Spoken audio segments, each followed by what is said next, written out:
இன்றைக்கு இந்த ஊர்வலம் விநாயகர் ஊர்வலத்துக்கு எதிரான பெரியாரின் கைத்தறி ஊர்வலத்தை நடத்தி அதனால் தலைப்படுத்தப்பட்டு நாம் இங்கு இருந்திருக்கிறோம். அப்ப இது தொடர்பான என் மனதில் எழுதுகிற சில செய்திகளை உங்களோடு பகிர்ந்து கொள்ள வேண்டும் என்று கருதுகிறோம். உலகத்தில் பல நாடுகளில் அரசியல் நடக்கிறது, ஆட்சி நடக்கிறது. எல்லா நாடுகளிலும் பல்வேறு முற்போக்கு பாதையில் தான் எல்லா நாடுகளும் நடந்து வந்திருக்கின்றன. ஒரு 200 ஆண்டு 250 ஆண்டுகளுக்கு முன்னாலே பிரான்சில் ஒரு இயக்கம் தொடங்கியது. ஒரு அரசியல் தலைவர் ஆட்சிக்கு வந்த பின்னால் அவர்தான் முதலில் சொன்னார், ஆட்சியையும் மதத்தையும் பிரிக்க வேண்டும். அங்க சொன்னது ஸ்டேட் அண்ட் சர்ச், ரெண்டையும் separate the state and church சொன்னார். மதத்தையும் அரசையும் பிரித்திட வேண்டும். இரண்டு தனித்தனியாக நடக்க வேண்டிய ஒன்று, ஒன்றில் ஒன்று குழம்பி போகக்கூடாது, கலந்து போகக்கூடாது என்பதைத்தான் தத்துவமாக சொன்னார். அதன் அடிப்படையில் எழுந்ததுதான் மதச்சார்பின்மை என்கிற கொள்கை. செக்யூலர் என்று சொல்லுவார்கள். மதச்சார்பின்மை என்ற கொள்கை கூட அதன் அடிப்படையில் இருந்து உதித்ததுதான். ஆட்சியிலிருந்து மதத்தை ஒதுக்கிட வேண்டும், கல்வியிலிருந்து மதத்தை நீக்கிவிட வேண்டும், ஒழுக்க வரையறைகளில் மதத்தை திணிக்க கூடாது என்ற 3 செய்திகளை வைத்து ஆட்சியில், கல்வியில், ஒழுக்கம் என்று சொல்லப்படுவதில் மதம் இருக்கக்கூடாது என்பதுதான் செக்யூலர் இயக்கம் சொல்லியது. இப்படி பல இயக்கங்கள் வெளிநாடுகளில் முற்போக்கு திசை நோக்கி நடக்கிற போது இந்தியாவில் தலைகளாக மாற்றி அரசியல் கொண்டு வந்து மதத்தை திணித்தார்கள், மதத்தை கொண்டு வந்து இணைத்தார்கள். அது மிக நீண்ட காலம் காந்தி காலத்தில் நடந்ததாக சொல்லுகிறோம். அரசியல் கூட்டங்களில் ராம பஜனை கூடமாக மாற்றியது காந்தி தான். அவர் ராமனுக்கு பல விளக்கங்கள்லாம் சொல்லி இருக்கலாம். இந்த ஒரு தீய பழக்கத்திற்கு ஒரு அழுத்தமான ஒரு இடத்தை கொடுத்தவர் காந்தி தான். அதற்கு முன்னால் நடந்திருக்கிறது.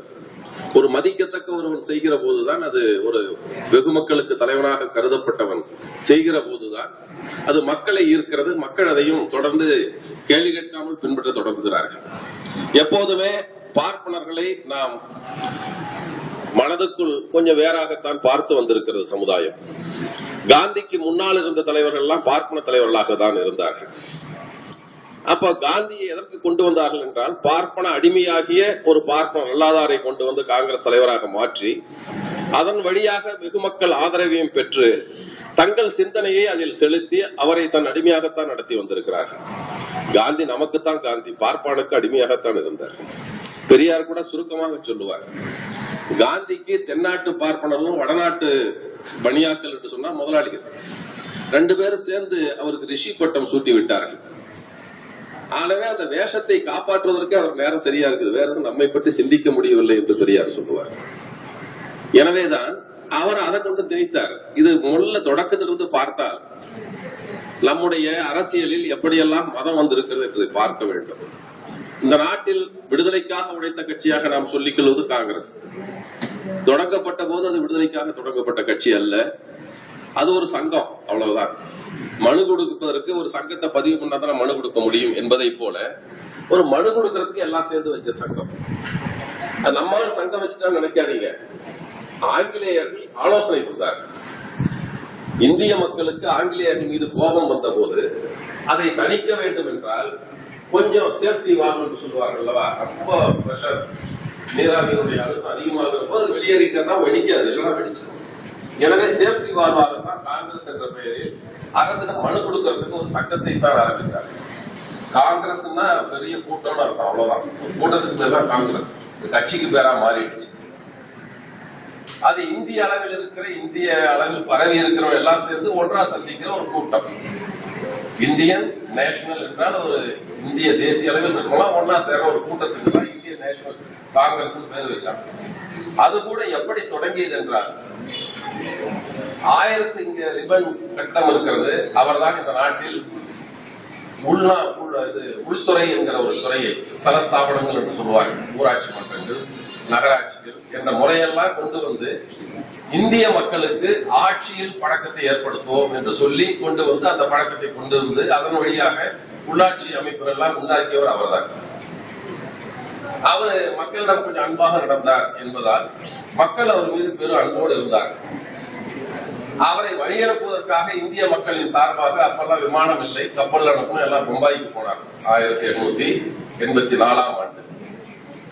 அவரை கப்பல்ல அனுப்பிச்ச போது அங்க பார்த்தா ஆங்கிலேயனுக்கு விசுவாசிகள் போனார்கள். மக்கள் சொல்றது ஏதோ பொதுமக்கள் நினைச்சுக்காதீங்க. ஆங்கிலேயனுக்கு விசுவாசியாக இருந்தவர்கள் போனார்கள், ஆங்கில ஆட்சிக்கு விசுவாசியாக இருந்தவர்கள் போனார்கள். அங்க சந்தித்த போது ஒரு ஒற்றுமை தெரிந்தது, அனைவருக்கும் பார்க்கணும்லாம் இருந்தார். அவர்கள் யோசித்தார்கள், ஏன் நம்ம ஆண்டுதோறும் இப்படி கூடக்கூடாது. அப்பதான் முதல் முறையா எல்லாரும் ஒரே இடத்துல போடுறாங்க, ஒரு 200 பேர், ஆயிரக்கணக்கான பேர் நினைக்காதீங்க, 200 பேர் தான்.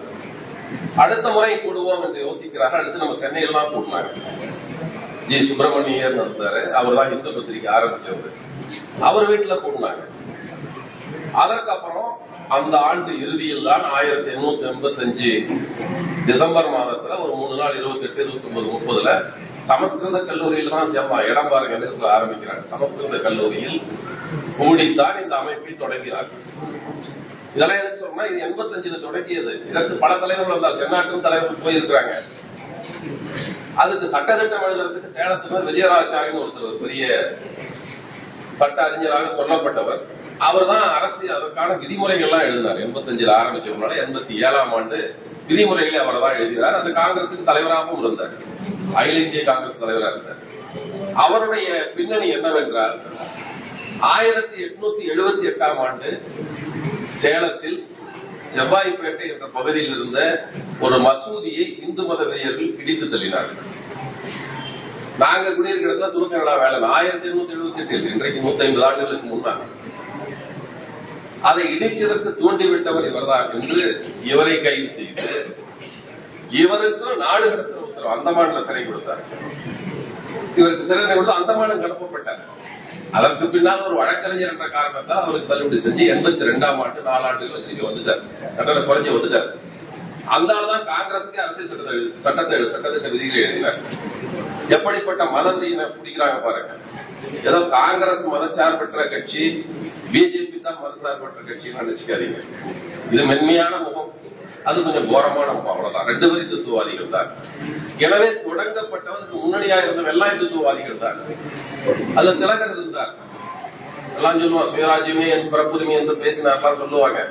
அவர் என்ன கொள்கையோடு இருந்தார் என்றால், எந்த காரணம் கொண்டும் உடல் உழைப்பை செலுத்துவவர்கள் அரசியலுக்கு வரக்கூடாது என்ற கொள்கையோடு நாங்கள் அரசியல் நடக்கும், பாப்பா தான் நடக்கும். பொது மேடைகளில் பேசினார்.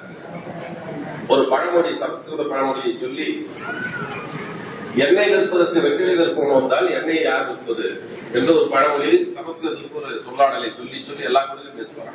அவன் வேலையை பாரு. அது ராஜாஜி கொண்டு வந்த குலக் திட்டத்தினுடைய முன்னணி, அதுதான் திட்டம். நீ அவன் வேலையை பாரு. நாங்கள் சிந்திப்பதற்கும் செயல்படுத்துவதற்கும் நாங்கள் இருக்கிறோம்.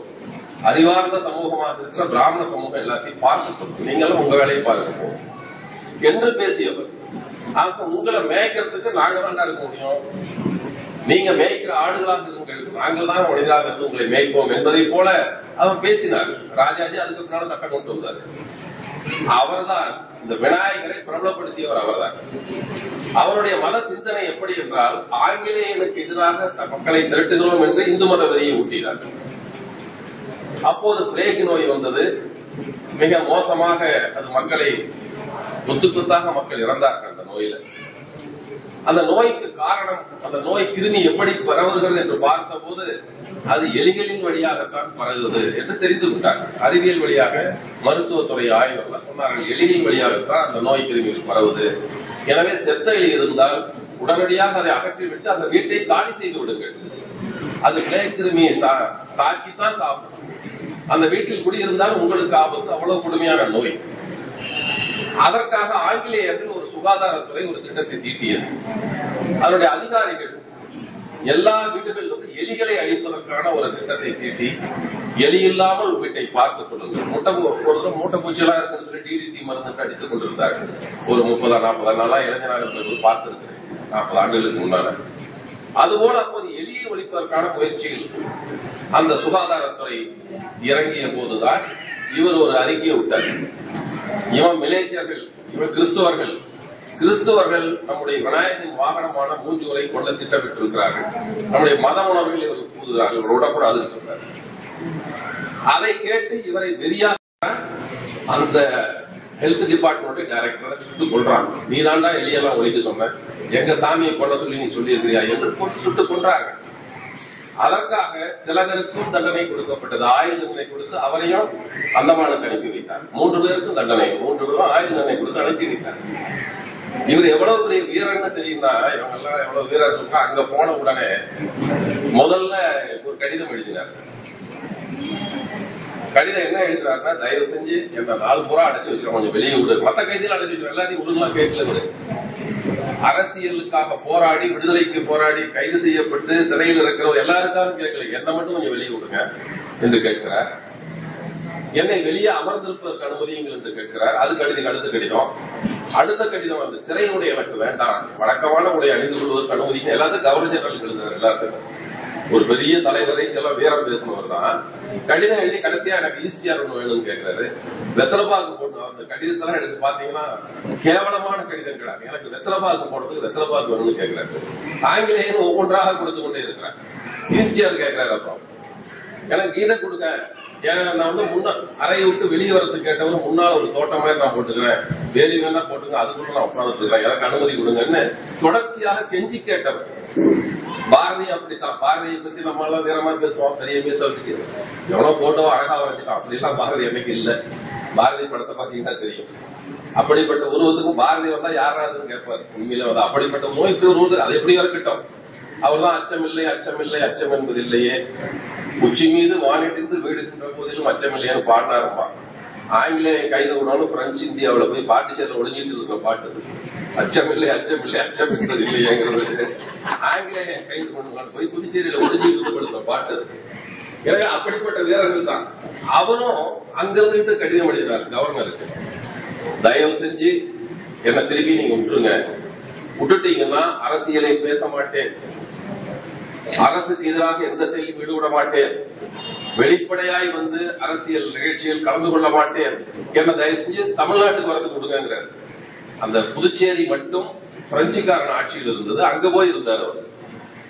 அங்கிருந்து போனவனால ஒரு நன்மை என்ன கிடைச்சதுன்னா, பாரதிதாசன் தமிழ் கத்துக்கிட்டார், இலக்கணம் எல்லாம் கத்துக்கிட்டார். போனதுனால ஒரு வாய்ப்பு அவருக்கு. வெறும் பாட்டு பாடினவர் இவரு அப்பப்ப எழுதி பாடுறாரு, எழுதுற மாதிரி எழுதுற மாதிரி அப்பப்ப எழுதி பாடிட்டு இருந்தாரு. பாரதிதாசன் இலக்கணம் சொல்லி கொடுத்தாரு. அப்புறம் இலக்கணம் எல்லாம் தெரிஞ்சு பாட்டு எழுத ஆரம்பிச்சாரு. ஒரு நன்மை அவருக்கு கிடைச்சது. ஆனா அங்கிருந்து கடிதம் எழுதினாரு, இனிமேல் நான் வாயே திறக்க மாட்டேன், என்ன வந்து தமிழ்நாட்டுக்கு வருது, அதாவது பிரிட்டிஷ் இந்தியாவுக்கு வருவதற்கு அனுமதியுங்கள் என்று சொன்னார். ஆட்சி அனுமதி கொடுத்தது. அது ஆர்கியாலஜில இருக்கு. நம்ம கடிதத்தை நம்முடைய விடுதலையில் அப்போ திராவிட கழகம் வெளியிட்டு இருக்கிறது. அப்ப வந்ததற்கு பின்னால் நீங்க அந்த பாரதியினுடைய பாட்டை பாத்தீங்கன்னா ஓம் சக்தி பராசக்தி தான் பாட்டு போறது. அதுக்கப்புறம் அரசியல் பாடலையே அவர் பாடல, எந்த அரசியல் கருத்தையும் பாடவில்லை. அவர்தான் தேசிய கவி. நமக்கு பாப்பம் அப்படியெல்லாம் நமக்கு சொல்லி கொடுத்திருக்கிறான். வரலாறு அவன் படைத்த வரலாறை நம்பிக்கொண்டு நாம் பண்ணிட்டு இருக்கோம். அது ஒரு பக்கம் பாடா போட்டோம். இந்த திலகர் போன்றவர் செய்ததை போல அதன் தொடர்ச்சியாக பல பேர் வந்தார்கள். நேரடியாக மதவாதம் பேச ஆரம்பித்தார்கள். மதவெறியை ஊட்டுவதற்கு நேரடி இயக்கங்கள் இவெல்லாம் துணைக்கு மட்டும் வச்சுக்கிட்டான். அரசியல் விடுதலை என்பதை சொல்லிக்கொண்டு இதையும் சேர்த்து பேசலாம்.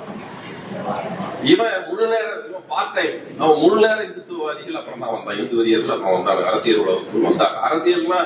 அரசியல்லாம் பேசல, அரசு பற்றி எதுவும் பேசவில்லை. மக்களிடம் ஒரு கருத்தை பரப்ப தொடங்கினார்கள். இது நம்ம நாடு, இந்த நாடு இந்துக்களுக்கு சொந்தமானது. அவன்லாம் வெளியிருந்து வந்தான். எவன் கடவுள்லாம் வெளிநாட்டில் இருக்கிறதோ, எவனுடைய புண்ணிய ஸ்தலங்கள் வெளிநாட்டில் இருக்கிறதோ அவன்லாம் அந்நியர்கள். இந்த நாட்டில் இருக்கவங்க நம்ம சிவனுடைய கைலாச மலை கூட இந்தியாவில் இல்லை, அது சீன பகுதியில் இருக்கு. இந்து மதமும் அப்படி பார்த்தா சைவர்கள்லாம் கூட வெளிநாட்டு மதம் தான், இந்த நாட்டு மதம் இல்லை. அது பேர் பாலா போட்டோம். அப்படியெல்லாம் சொல்லி வெறிகளை உண்டாக்கினார். அதுல தொடக்கத்தில் வந்து இந்து மகாசபை என்று ஒன்று தொடங்கப்பட்டது. இந்து மகாசபையை தொடங்கிய தலைவர் எப்படிப்பட்ட ஆளுனா, அவரு ஜெர்மனுக்கு போய் அங்கு ஹிட்லர் ஆட்சியின் போது இருந்த நாஜி முகாம்களை பார்த்து எப்படி ஆரியர்கள், அவன் சொன்ன ஆரியர்கள் தான் உயர்ந்தவர்கள், ஆரியர்களே உலகை ஆற பிறந்தவர்கள் சொன்ன மாதிரி ஹிட்லர். எவனே இவர்கள் போய் நாங்களும் ஆரியர்கள் தான், நாங்கள்லாம் இந்தியாவில் இருக்கிற ஆரியர்கள், இந்தியாவுக்கு அங்கிருந்து உங்க நாட்டில இருந்து இந்தியாவுக்கு வந்துட்டு ஆரியர்கள், உங்க பகுதியில் தான் நாங்கள் இருக்கோம், பல இடமெல்லாம் அங்கதான் இருக்குது, நாங்க இப்ப இந்தியாவில் வந்திருக்கிறோம், நாங்களும் உங்க ஆட்கள் தான், இந்துக்கள் மேன்மையான மக்கள் தான், அவர்கள் தான் நாட்டை ஆள தகுதி உள்ளவர்கள், உண்மைதான். எப்படி பிற இனத்தாரை அடக்குவது? வெளிப்படையா அடைக்கினால் சிக்கல் வரும்னா கலாச்சாரத்தை அடக்கலாம். எல்லாவற்றையும் போய் நாஜி முகாமில் பாடம் நடத்திய அவரெல்லாம் போய் இருந்து பாடம் கற்று வந்தவர் தான் மூஞ்சி. அவர் அங்க போய் தெரிஞ்சுக்கணும்னா இங்க வந்து அதை பேசுறாரு. ஹிட்லரை பாராட்டி, அதனுடைய நாஜி இயக்கத்தை பற்றி பாராட்டி எல்லாம் பேசி அவருக்கு தொடங்கி இயக்கம் தான் இந்து மதம். அவர் வைத்த முழக்கம் வேத காலத்துக்கு இந்தியாவை எடுத்து சொல்லுவோம். இப்பெல்லாம் நம்ம முன்னேறிக்கூடாது. வேத காலத்துக்கு எல்லாம் மரபொறி தரித்துக் கொண்டு காடுகளில் போய் பழத்தை சாப்பிட்டு இருக்கலாம் என்று பொருள் இல்லை. வேத காலத்துல என்னன்னா இவன் தான் உயர்ந்தவன் இருக்கும், மற்றவங்களாம் அவன் தொழில செய்யணும், அவன் கீழதா இருக்கணும், அடிமையா இருக்கணும். உழைக்கும் மக்கள் சூத்திரர்கள்லாம் கிழிந்த துணியை எடுத்து பிச்சை, அதாவது உடைந்த பாத்திரத்தில் மிச்சமான உணவுகளை வாங்கி சாப்பிட வேண்டும், இவன் தான் நல்லா இருக்கணும் என்ற வேத காலத்தில் தான் அவன் சொல்றான். வேத காலத்துக்கு திரும்புவோம் என்ற ஒன்றை முழக்கத்தை வைத்து இந்து மகா சபை என்று ஒரு சபையாக அமைத்தார்கள். அது நடந்தது. அதுல வந்தவன் தான் சாவர்கர். சாவர்கர் தான் இந்துத்துவா என்ற சொல்லை முதல்ல பயன்படுத்தணும். இந்துத்துவா என்ற சொல்லை பயன்படுத்தணும் சாவர்கர் தான். அவன் தான் இன்னொன்னு உங்களுக்கு கூடுதல் செய்தி, அவன் தான் காந்தி வழக்கிலையும் கொலையாளி பட்டியலில் இருந்து அவனும் விசாரணை கைதியாக இருந்து குற்றம் நிரூபிக்கப்படவில்லை என்று விடுதலை செய்யப்பட்டவன், நிரபராதி விடுதலை செய்யப்பட்டவன் அல்ல. அவன் மீது சுமத்தப்பட்ட குற்றங்களுக்கு போதிய ஆதாரங்கள் இல்லைன்னு விடுதலை பண்ணாங்க. காந்திக்கு நேர் எதிரில் பிஜேபி ஆட்சி காலத்துல நாடாளுமன்ற கட்டடத்தில் அவங்க படத்தை வச்சிருக்காங்க. சாவர்கர் படமும் இருக்குது காந்திக்கு நேர் எதிரில். இவன்லாம் இந்து மத வெறியர்கள் என்றால் அவன் நாத்திகன். அவன் கோயிலுக்கே போகாதவன், கோயிலுக்கு போக மாட்டான், கடவுள் மீது நம்பிக்கை இல்லாதவன். ஆனா வேதம் தான் பெருசு, பாப்பான் தான் உயர்ந்த நம்பிக்கையுடைய. இந்த நாத்திகன் நமக்கு வேண்டியது. நான் தான் நாத்திகனாக இருந்தால் மட்டும் போதாது, நமக்கு இணை இழிவு ஒழிப்பு சமத்துவத்தில் நம்பிக்கையுள்ள நாத்திகம் தான் நமக்கு வேண்டும். நான் இன்றைக்கு கூட சொன்ன அறிவியல் நாத்திகம் நமக்கு போதாது, சமூக சிந்தனையுள்ள நாத்திகம் தான் நமக்கு வேண்டும். எனவே இந்த மதத்தை வேதத்தை மறுப்பது என்பது சமூக சமத்துவத்தை கொண்டு வருவதற்கு, ஜாதிகளை ஒழிப்பது. அவன் ஒரு நாத்திகன். ஆனால் வேதம் உயர்ந்தது, பார்ப்பனர் உயர்ந்தவர்கள் தத்துவத்தை நிறுவ முயற்சித்தவர். அப்படியே ஜின்னாவும் அப்படித்தான். ஜின்னா வந்து இஸ்லாமியர் இல்ல, இஸ்லாம் எல்லாம் ஏத்துக்காத இஸ்லாமியர். அவர் ஒரு நாளும் மசூதிக்கு போனதில்லை. பன்றிக்கறியை விரும்பி சாப்பிடுபவர், நன்றாக குடிப்பார். ஒரு பார்சி பெண்ணை தான் திருமணம் செய்து கொண்டார். மதத்தை மாற்றிக்கொள்ளாமல் அந்த பெண் பார்சியாக இருந்தால் இவர் இஸ்லாமிய திருமணம் பண்ணிட்டார். அவர்தான் இஸ்லாமியருக்கு என்று நாடு வேண்டும் என்று மதவெறியை கிளப்பி விட்டவர். ஆனா அவர் தனிப்பட்ட முறையில் மத சாப்பிட்டவர். மதம் சொன்னதான் கேட்க மாட்டார், மசூதிக்கு போக மாட்டாரு, பள்ளிக்கறி சாப்பிடுவார், தண்ணி போடுவார். மதம் மாற்றாமல் திருமணம் செய்து கொண்டாரு. சாதாரண இஸ்லாமியர்கள் அப்படி இருக்க மாட்டான். ஆனால் மதத்தை சாதாரண சொல்லி மதவெறி இந்த ரெண்டு பேரும் தான் தூண்டி விட்டான். ஆனால் முதல் வினை ஜின்னாவதல்ல, இந்த மதவெறியர்களுக்கு எதிர்வினையாக அவர் செய்தார்.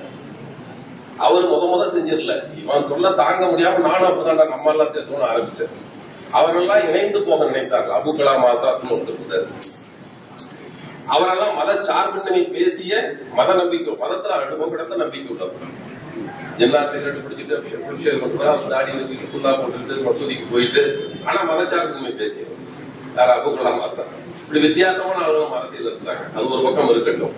அதற்கு அப்புறம் RSS என்ற அமைப்பு இன்னும் கட்டுப்பாடான ஒரு இறுக்கமாக கட்டப்பட்ட ஒரு அமைப்பு 1925 தொடங்கலாம். விஜயதசமி அன்னைக்கு அவன் தொடங்கலாம். அன்றைக்கு ஒரு இயக்கத்தை தொடங்கினார். அந்த ஆண்டுலதான் சுயமரியாதை இயக்கமும் அந்த ஆண்டு தொடங்கிச்சு. அந்த ஆண்டுலதான் இந்திய கம்யூனிஸ்ட் கட்சி தொடங்கினாங்க. 3 இயக்கங்கள் அந்த ஆண்டுல தொடங்கப்பட்டது. அப்ப அவன் என்ன கொள்கையை வச்சிருந்தான், அதை கட்டி அமைத்தவர்களாம் பார்ப்பனர்களாம். பார்ப்பனர் பக்கமா தான் தலைவரான பார்ப்பனர் தான் தலைவர். சித்பவன் பார்ப்பனர் என்ற மராட்டியத்தை சார்ந்த சித்பவன் என்ற அந்த குறிப்பிட்ட பார்ப்பன பிரிவை சார்ந்தவர்களா அரசு தலைவராக இருக்கு. வேற எல்லாம் இருக்க முடியாது.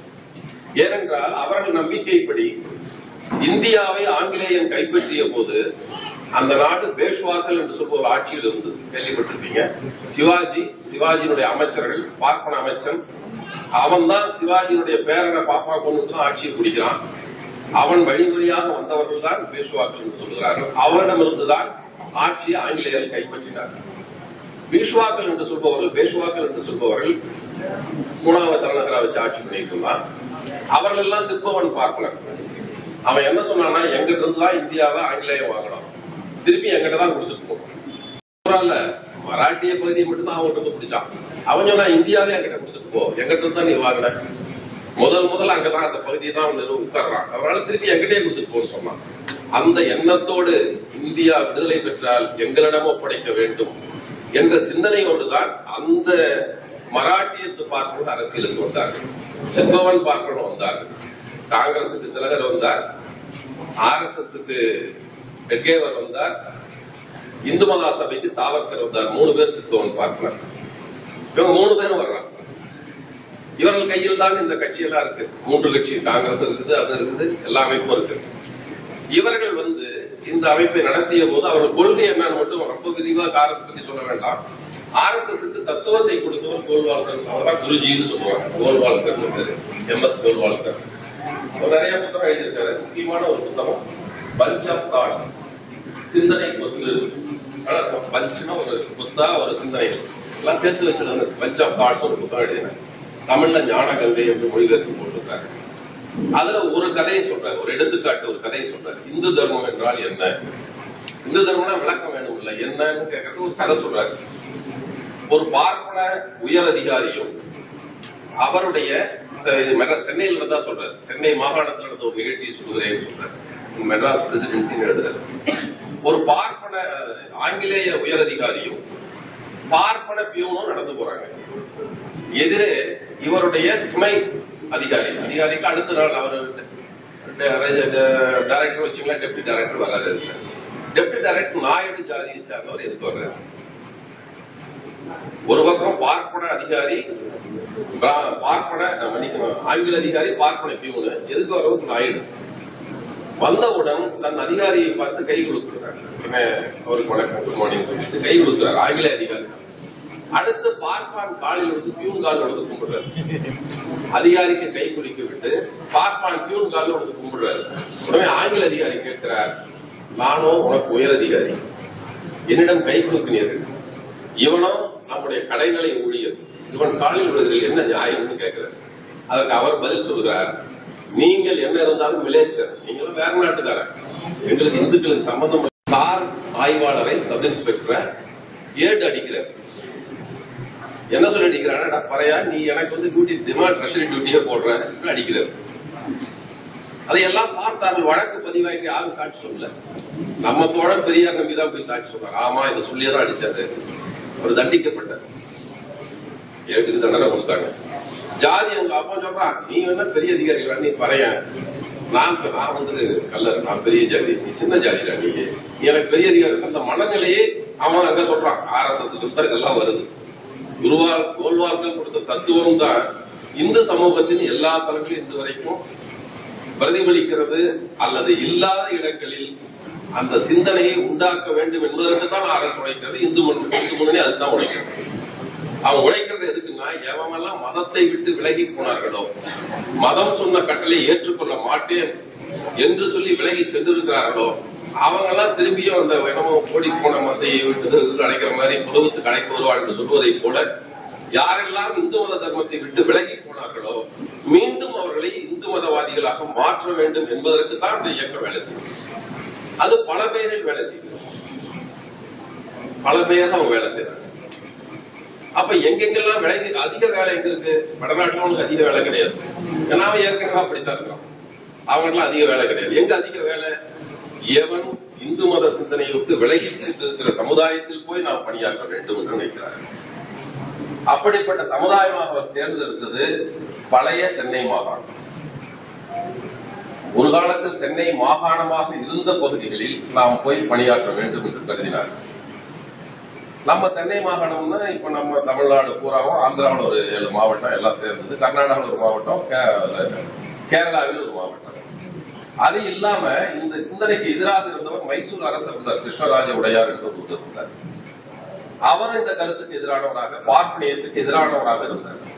அவரும் பார்ப்பனுக்கு எதிரானவர்.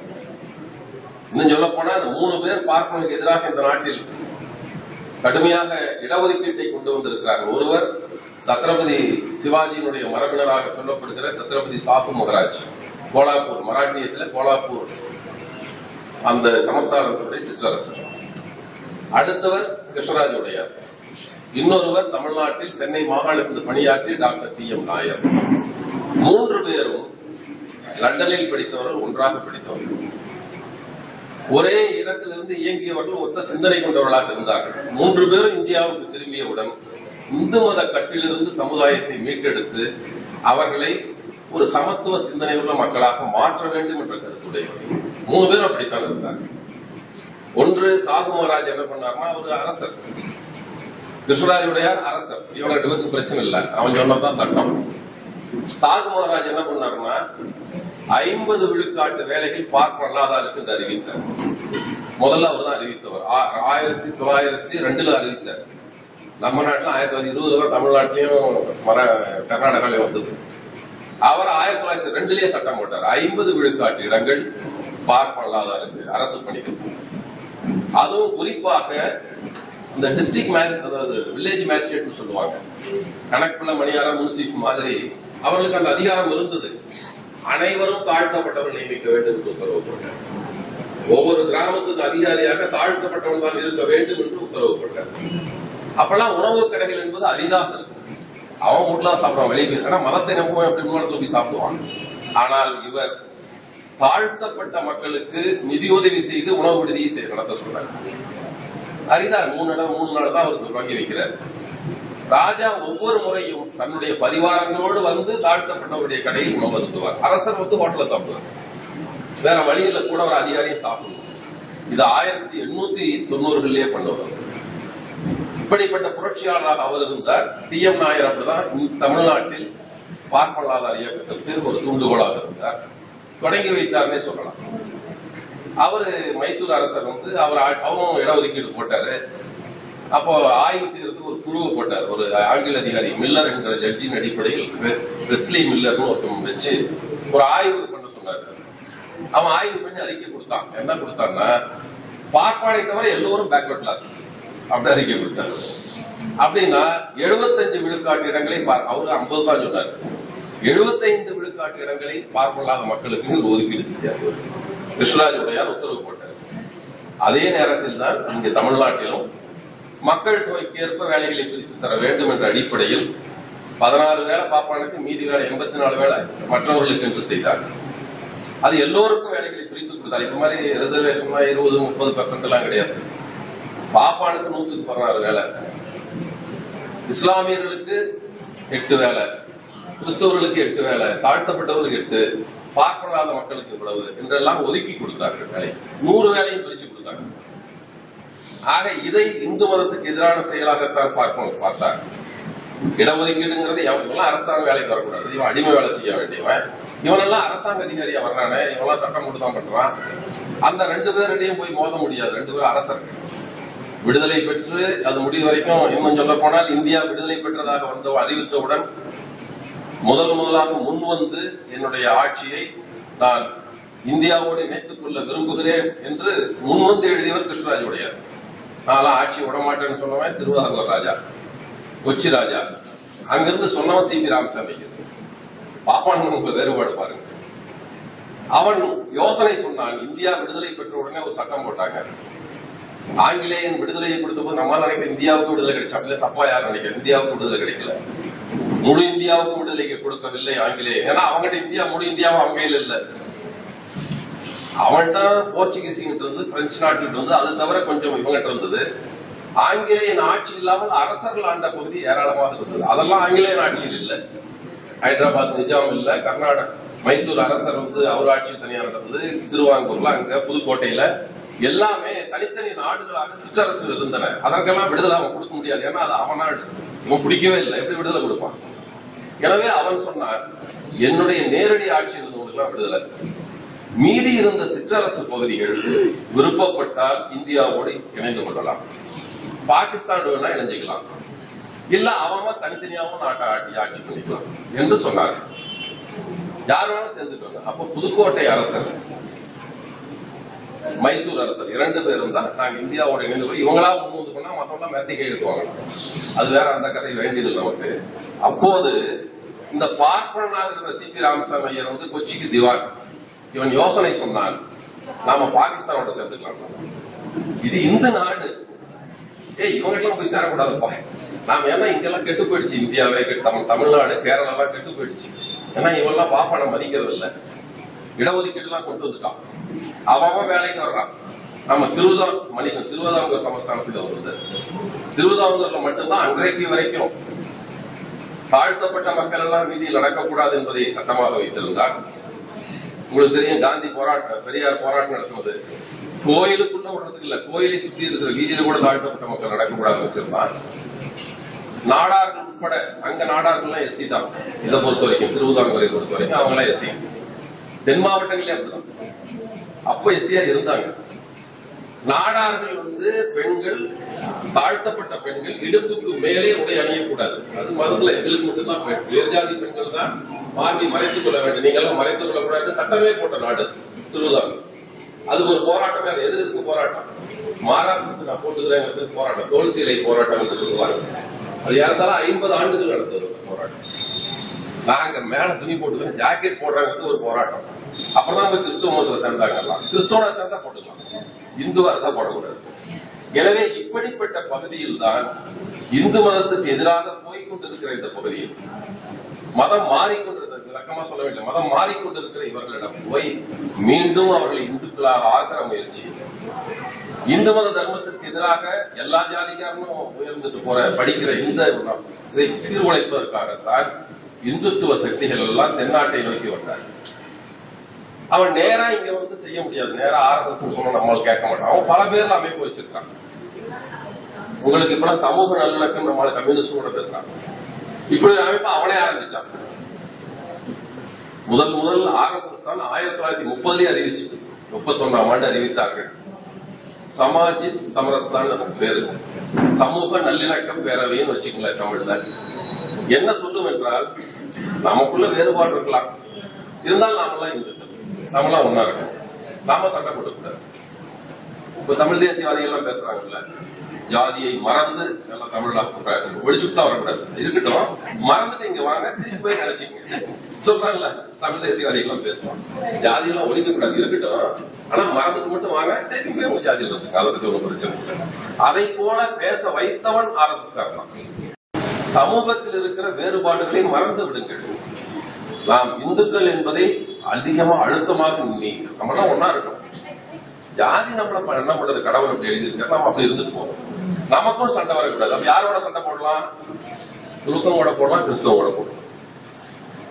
நாமெல்லாம் ஒன்று என்று அவன் நினைத்ததற்கு காரணம், அவர்களை மீண்டும் இந்து மதத்துக்கு வர வைக்கணும் என்று அவர் முயற்சி செய்தார்.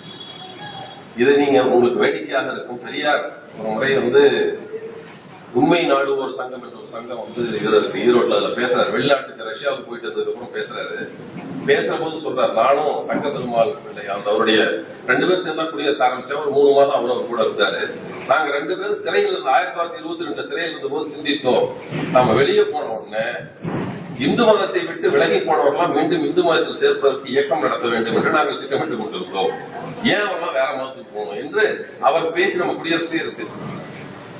பெரியாரை போன்ற தலைவர் மனசுலயே அதை ஏற்றி வச்சிருந்தான். இவரெல்லாம் நான் சொன்னேன், எனக்கு நினைவு தெரிஞ்ச காலத்துல கடவுள் நம்பிக்கை எனக்கு இல்ல, வேணா ஒப்புக்கு யாராவது கூடுதலாக கும்பிட்டுருமே தவிர எனக்கு நம்பிக்கையோட நான் எப்பயும் கும்பிட்டதுல எழுதுவாரு. அவர் மனசுலயே இதை உண்டாக்கி வச்சிருக்காங்க. ஆக அவருடைய திட்டம் என்னவாக இருந்தது என்றால், இந்த ஜாதி அடக்குமுறையை காப்பாற்றிக் கொள்ள வேண்டும், அதை தக்க வைத்துக் கொண்டே இந்துக்கள்லாம் ஒன்னா சேர்த்திருக்கும், அவ்வளவுதான் அவனுடைய கருத்து. நான் சொல்றது உங்களுக்கு சமாஜிக் சமரஸ்தா என்ற அமைப்பு என்னமோ பழைய காலம் 31ஆம் ஆண்டு சொல்றீங்கன்னு சொல்லுவீங்க. 2010ஆம் ஆண்டு 11ஆம் ஆண்டு அதே தலைப்பில் நரேந்திர மோடி ஒரு புத்தகம் எழுதியிருக்காரு.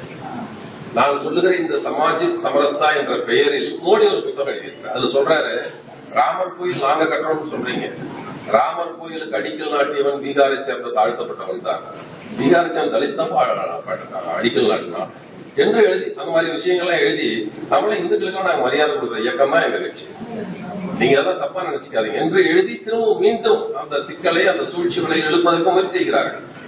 இப்படி ஒரு பக்கம். இன்னொரு பக்கம் பூசாரிக்கலாம், கிராம பூசாரிக்கலாம் பயிற்சி தர்றான் இன்னொரு விஸ்வ இந்து பரிஷத்.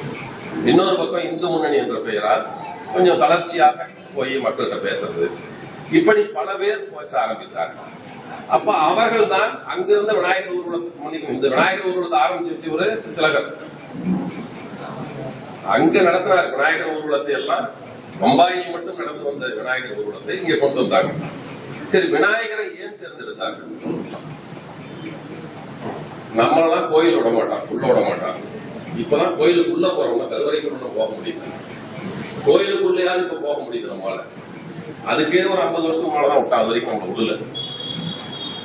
அப்ப நாம எல்லாம் கடவுள் நம்பிக்கையும் வேண்டும், இந்து கடவுளை வணங்க வேண்டும், ஆனால் கோயிலுக்கு விடக்கூடாது. அப்ப அதுக்கு ஒரு கடவுளை கண்டுபிடிச்சான் விநாயகர். மரத்தடியில் வச்சிருந்தது, குளத்தங்கரையில வச்சிருந்தது. நீ கும்பிட்டுடா சாமி, எங்க வேணாலும் கும்பிடு, ஆனா எங்க சாமி தான் உங்களுக்காக அங்க வச்சிருக்கிறோம். நீ கோயிலுக்குள்ள வராமையே கும்பிடக்கூடிய சாமி அந்த சாமி தான். அதே மாதிரி இங்க சைவருக்கும் வைணவர்களுக்கும் கடுமையான போட்டி இருந்தது. 2 மதத்துக்கும் பொருத்தமான கடவுளாக அதுதான் வச்சாங்க. அப்போ சைவ வைணவ போட்டியும் இல்ல, நாமக்காரனும் பட்டக்காரனும் போட்ட சண்டை கொஞ்சம் இல்ல. பட்டடிக்கிறவங்க நாமக்காரனும் நிறைய சண்டை. தமிழ்நாட்டு அரசியல் அந்த சண்டை இருந்திருக்கிறது. தமிழ்நாட்டு அரசியல்ல ஐயரும் கைதான் ஓங்கி இருந்தது. அன்னி பெசன்ட் கேள்விப்பட்டிருக்கீங்க. அயர்லாந்துல வந்த பாப்பாத்தின்னு டாக்டர் TM நாயர் எழுதுவார், அயர்லாந்து பிராமின் எழுதுவார். அவன் இங்க பாப்பாத்தி ஆகி போயிட்டான். அவதான் ஐயர்களுக்கு ஆதரவா இருந்தவன். ஹோம் ரூல் இயக்கம் என்ற ஒரு இயக்கத்தை சிவராஜ்ய கட்சின்னு ஆரம்பிச்சாங்க. அந்த இயக்கத்துல ஐயருங்க தான் பெருசா இருந்தான். அப்ப ராஜாஜி வர்றாரு. ராஜாஜி வேற ஐயங்காரங்க நாமெல்லாம் சொல்றோம், அவன் ஐயருங்களே பூரா இருக்கான், நாம என்னடா பண்றதுன்னு பாக்குறாரு. இங்கெல்லாம் நம்ம மேல பாக்குறாரு. அப்பதான் காந்தி புதுசா வர்றாரு அரசியல். அவரை பிடிச்சிட்டாரு. அவரு விஷ்ணு வைணவர், நாமம் போடுறாரு. அவனை பிடிச்சிக்கிட்டு அந்த ஆளை தூக்கி வச்சு திரும்பி ராஜாஜி வழியாக ஐயங்கார் ஆட்சிக்கு வரும். அது வரைக்கும் ஐயர்கை ஓங்கி அந்த அரசியல் இங்க நடந்திருக்கு. ஆனால் இந்த போட்சி அரசியல்வாதி எல்லாத்துக்கும் ஏற்றுக்கொள்கிற கடவுள் விநாயகர். சைவனுக்கும் வைணவனுக்கும் சிக்கல் இல்ல, இந்துக்கள்லயே பாப்பானுக்கும் நம்மளுங்களுக்கும் பிரச்சனை, சூதரர்களுக்கும் சிக்கல் இல்ல. அது தெருவில் இருக்கிற கடவுள். நாயும் அடிச்சுட்டு போவோம், நாமளும் கும்பிட்டுக்கலாம். அப்படி ஒரு கடவுளை பிடிச்சி அதை தூக்கிட்டு நீங்க சுத்திடலாம். நீங்க போய் கோயில் இருக்கிற மற்ற கடவுள்லாம் தூக்கிட்டா வெளியே சுத்த முடியாது. அது வேணா தூக்கிட்டு போலாம், அவங்கள தொடக்கூட விட மாட்டான். ஆனால் இதை நீங்க தூக்கலாம், எல்லாம் பண்ணலாம், என்ன வேணாலும் பண்ணலாம். இப்படிப்பட்ட ஒரு அரசியலை இந்து முன்னணி போன்ற இந்து அமைப்புகளை வைத்து இந்தியா முழுக்க நடத்துகிறார். அப்ப உங்களுக்கும் ஒரு கடவுள் உண்டுன்னு சொல்றது, நீங்களும் இந்துக்கள்னு சொல்றது, ஆனா ஜாக்கிரதையா தீண்டாமையை தொடர்வது, அவன் ஆட்சியை தக்க வைத்து எல்லாத்தையும் சேர்ந்து விநாயகரை தேர்ந்தெடுத்து இங்க நடத்தலாம். அது ஒரு செய்தி. விநாயகர் ஊர்வலம் என்பதன் வழியாக இப்படி ஒன்று. இன்னொன்னு பார்க்கணும், விநாயகர் ஊர்வலத்தை நீங்க புரிந்து கொள்ள வேண்டிய ஒன்று. இதற்கு 2 செய்தி தான். இந்த ஊர்வலத்துக்கு சிலை யார் செஞ்சு தர்றான், வண்டியில இருக்கிறவங்க தண்ணியார் வாங்கி தரான், காந்தியார் வாங்கி தரான். 2 விஷயத்தை பார்க்கணும்.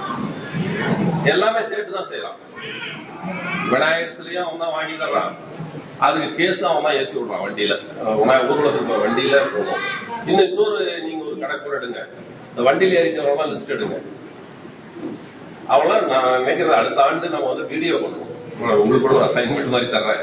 அடுத்த ஆண்டு இந்த விநாயகர் ஊர்வலத்தில் நின்றுட்டு போற நாடு எல்லை வழியாக தமிழ் தேசியம் பல இடங்கள்ல தேசியம் இருக்கிறது. சுவிட்சர்லாந்துன்னா அது தாயகம் தான் முக்கியமே தவிர மொழியெல்லாம் முக்கியம் இல்லை. 3 மொழி பேசுறவங்க இருக்கிறாங்க. 2 மொழி பேசுற நாடுகள் பெல்ஜியம் இருக்கிறது. பல மொழி பேசுற நாடுகளும் ஒன்னாவே இருக்கிறாங்க. இப்ப மொழி வழி தேசியம்னா ஆந்திராவில் 2 பேரும் தெலுங்கு தான் பேசுறான். ஏன் 2ஆ பிரிக்கணுங்கிறான்? மொழி வழி தேசியம் ஒன்னாதான் இருக்கும்.